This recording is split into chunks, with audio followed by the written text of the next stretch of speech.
Welcome back. Now it's time for Your Money on Market Sense, and since we are nearing election time, our reporter Liabo Setho and camera technician Kwazi Manzi explored how red tape impacts on the growth of small businesses. They profile a manufacturer of brake pads in Daveyton, that's in the east of Johannesburg, and also look at how regulations designed to govern big businesses impact on the smaller guys. Richard Muchechane is the owner of Joe Safe Brake Supply based in Daveyton on the East Rand. His business manufactures, refurbishes and reconditions brake pads and brake shoes for cars.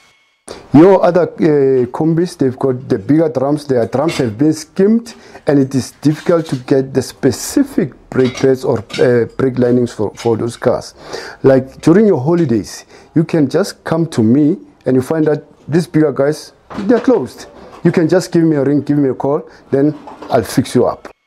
Richard's challenge is not having a suitable workspace. He says after knocking on the doors of the Ekurhuleni municipality countless times for help, he just decided to go ahead and use his home garage as his working space.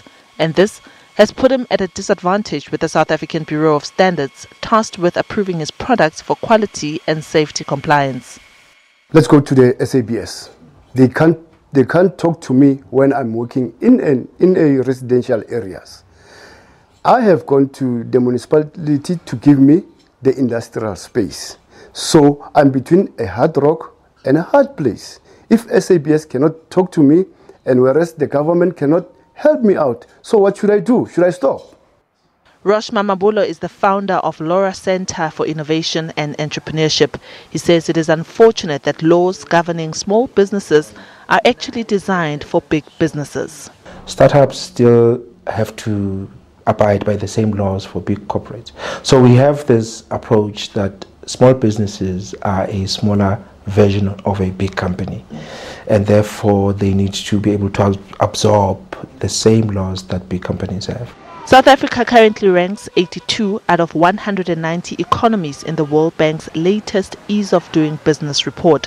The bank has noted two areas of improvement, like a reduction in time for online business registration and the better monitoring of electricity outages. But other impediments still remain, such as crime, corruption, access to markets and regulatory compliance.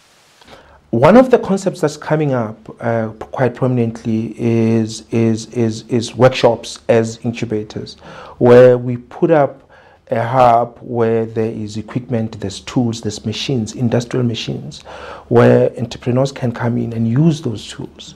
They will obviously bring their own materials, but the facilities are there. With the national elections coming up, it is clear that whoever governs next will have a lot to do to appease and support the SMME sector.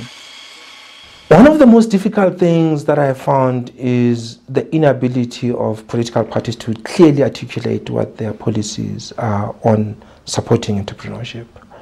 Often they'll talk about, yes, we'll support, yes, we'll make money available, but specifically, how are you supporting them? I will only vote for the political party that will help me, that understands me.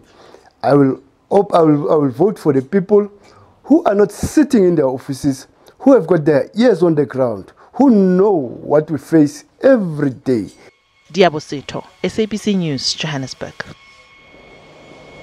An interesting story indeed. Now, if you're a small business that has an interesting innovation or product, please do write to my colleague Liabo Setho on setole@sabc.co.za. Tell her about it, and she'd love to tell your story at the very least. We're head on off to an ad break right now, and we'll be back with some more international news right after this. Do stay tuned.